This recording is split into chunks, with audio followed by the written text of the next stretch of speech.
Ovde se priča kako je Karlo Anžujski voleo. Karlo, plemeniti kralj Sicilije i Jerusalima, još dok je bio samo Anžujski vojvoda, voleo je lepu vojvotkinju od Tetija, koju je voleo i vojvoda od Universe. U to vreme francuski kralj zabranio je pod pretnjom smrtne kazne da se iko bori u viteškim borbama. Anžujski vojvoda, želeći da se vidi ko je bolji na oružju, on ili vojvoda od Universe, smisli da toplo zamoli gospodina Alarada od Valerija i priznade mu koju voli i kako mu je mnogo stalo da se ogleda u borbi sa vojvodom od Universe, moleći ga u ime ljubavi da izmoli dozvolu od kralja za samo jednu vitešku borbu. Ovaj upita šta da kaže kralju. Anžujski vojvoda ga ovako nauči.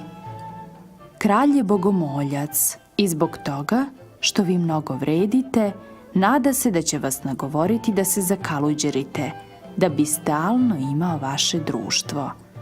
Zato, kada ga budete za ono molili, tražite kao milost da vam dozvoli da udesite samo jednu vitešku borbu, a vi ćete učiniti sve što on bude hteo. Gospodin Alarado odgovori: samo mi reci, vojvodo, zar da zbog jedne viteške borbe izgubim društvo vitezova?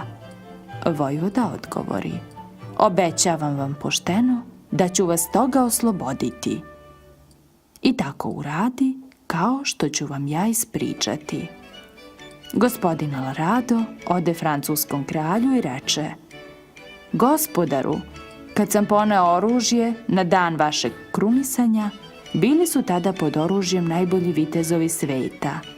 Zato, pošto hoću za vašu ljubav da ostavim u svemu svet i da se zakaluđerim, udelite mi veliku milost i dozvolite da se udesi jedna viteška borba gde će biti pod oružjem najbolji vitezovi, tako da ostavim svoje oružje uz veliko svetkovanje kao što sam ga prvi put i poneo. Tada mu kralj to dozvoli. Udesi se jedna viteška borba. Sa jedne strane bio je vojvoda od Universe, a s druge Anžujski vojvoda. Kraljica, vojvotkinje, gospe i gospođice visokog roda bile su u ložama i vojvotkinja od Tetije je bila tu.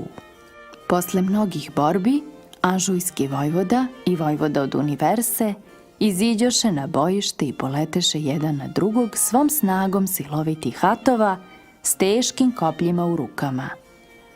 Ali desi se, teat vojvode od Universe pade na sred bojišta zajedno sa vojvodom.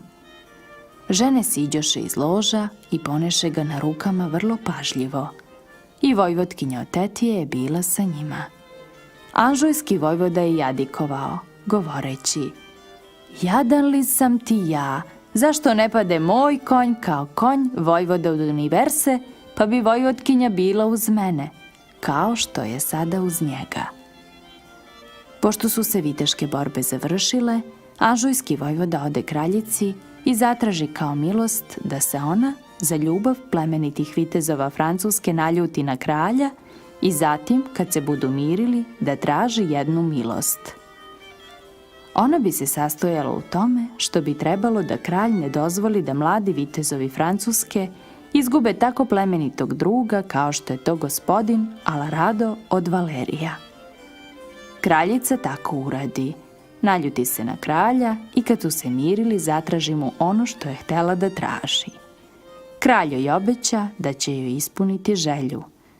I tako gospodar Alarado bi razrešen svoga obećanja i ostade sa ostalom plemenitom gospodom, boreći se u viteškim borbama s velikom hrabrošću o kojoj ceo svet priča.